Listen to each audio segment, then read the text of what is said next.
What is happening, everybody? This is Cody, aka DFS Project, coming to you live bringing on this huge 12-game NBA slate. We have no more Thursday Night Football, obviously. But prayers up for Hamlin. That was a scary scene. I just want to kind of take a minute to talk about that. It's like I said, I never seen anything like it. It was definitely crazy, but I'm hoping he gets better, obviously. Um, but it that's all I can say is just I hope he's doing better.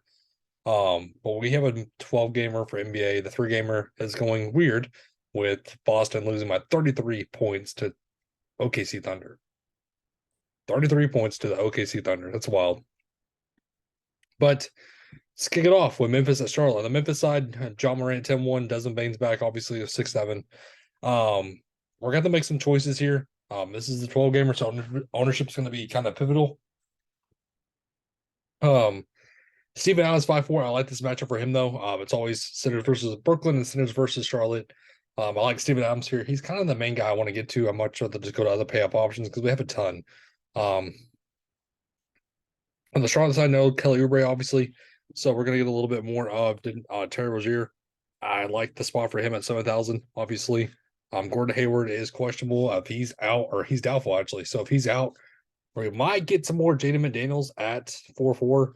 Mark Williams is kind of an interesting guy. He's been seeing good minutes, but how much do they go to other value at 4,000? Might get a little bit more. Dennis Smith Jr. also at 4-7. Phoenix and Cleveland on the Phoenix side. No Devin Booker, obviously. No Cam Johnson. No Jay Crowder, obviously. Chris Paul 7-7 looks okay to me. Judge 8-7-4. I don't really like the spot for him. I don't mind getting to some Mikal Bridges, obviously at 6-2. The rest of the guys and Damian Lee, Craig, Shea Payne, I'm not going to mess with them, and they're kind of all over the place. On the Cleveland side, Donovan Mitchell got drug tested after hitting 71 points. That was wild. That was definitely wild. Um, he's going to be high owned because of that game. But if there's no Darius Garland again, I'm going to go right back to the wall on him at 9-6. If there's no Evan Mobley, I'm going to go right back to Jared Allen at 6-8. I don't mind getting some Kevin Love, but that price tag did go up. And then I like Harris LeVert at 5-5. He had a dud game last game. He was just poor shooting. But he can certainly get you there. On the OKC and Orlando game, on the OKC side, we need to watch that news on SGA.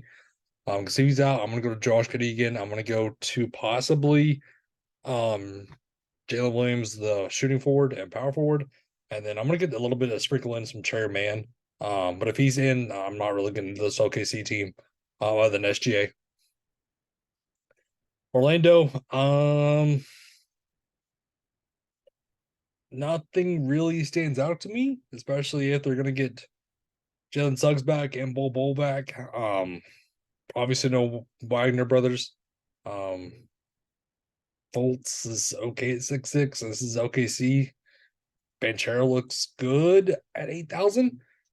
Just tread lightly in that game. Indian and Philly, Indian on the side, nothing really stands out to me. I'm kind of crossing this team off against this Philly team. I'm not really focused on Tyrese Halliburton and not one that is a cheap price tag, but this matchup just is not intriguing to me. On the Philly side, Joel Embiid 11-2 looks okay. If you get to him, you get to him. James Harden under 10K. I don't trust Tyrese Maxey back at 7-3. I'm not getting to Tobias Harris really with Maxey back. It's just kind of a cross-off game.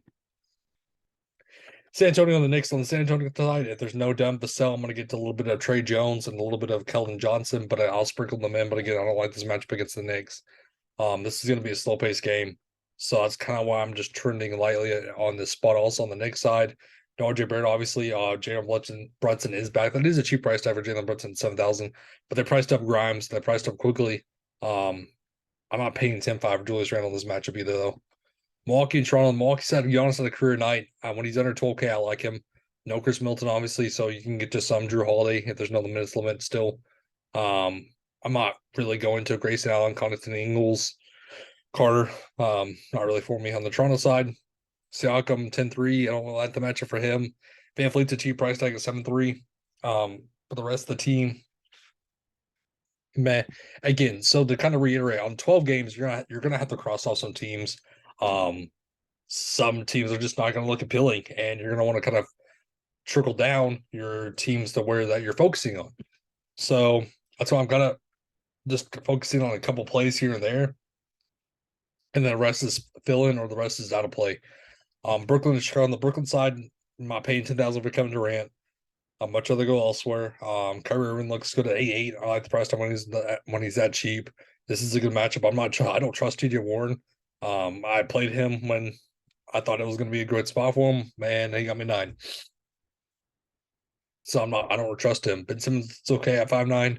Chicago, don't like this team either. I know it's Brooklyn. So if you want to get some Vooch, good luck. Play him, but you just don't know what you're going to get out of the big three. One night they look good, one night they look terrible. One night one of them is going to go off, the other night none of them is going to go off. So it's just kind of hard to trust. Houston and Pelicans, this will be a high-paced game, though. I do like the spot for Jalen Green at 6-6. He's in play. Eric Gordon is a value if you want to look at him, possibly. KBJ 7-5, not really looking at him. Much other to drop down to Jalen Green. The Pelicans, no Zion. So CJ McCollum looks good at 8-2. I love the spot for him. I love the spot for Joe Val. You can lock and load with Troy Murphy. I like that spot. Or Trey Murphy, sorry. You can go to Herbert Jones at 4-9. You can go to Alvarado, possibly.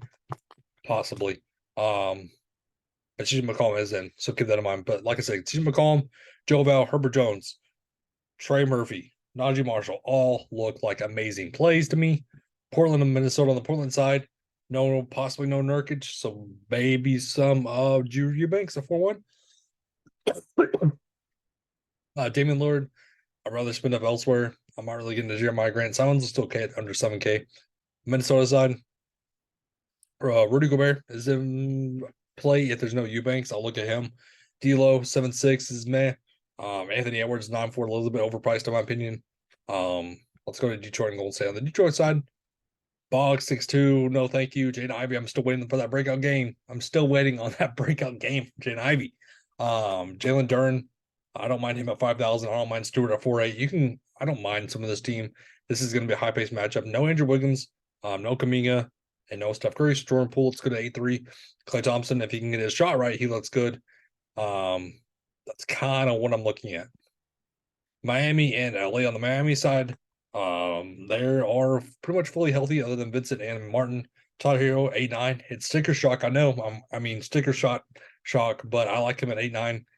I think they're going to try to show out in this late night hammer at LA, so I don't mind going to Jimmy Butler. That's just kind of a bias for me. I'm not saying I'm a fan of the Heat, but I'm a fan of Tyler Hero. Being from Texas, I know it's kind of weird, but I've always liked Tyler Hero. And then on the Lakers side, and we need to watch the news on James if he's in. It kind of takes away from this whole team. If he's out, I'm going to like it even more with Dennis Schroeder. I'm going to like Austin Reeves. I'm going to like Pat Bev. Westbrook, we need to watch his status. I think he's in, but I like him if there's no LeBron James. And last game, Atlanta had Sacramento on the Atlanta side. This is going to be a high-paced game also, so I don't mind getting into some DeJounte Murray or Trae Young, but I'm much rather go to Murray at a cheaper price tag. And then John Collins, 6,000 with no Clint Capella is in play. I'm not getting to Okongwu. And on the Kings, I like Sabonis at 10-4 in this matchup. I'm not really getting to De'Aaron Fox. Porter looks good at 5-3 along with Barnes. They're too cheap, but that wraps up this 12-game slate. I know I didn't hit on every single player, but I just kind of focused on what my player pool is. But that wraps up the safe process, though. Thank you for tuning in. It was a great safe rest tonight. Have a good one, everybody.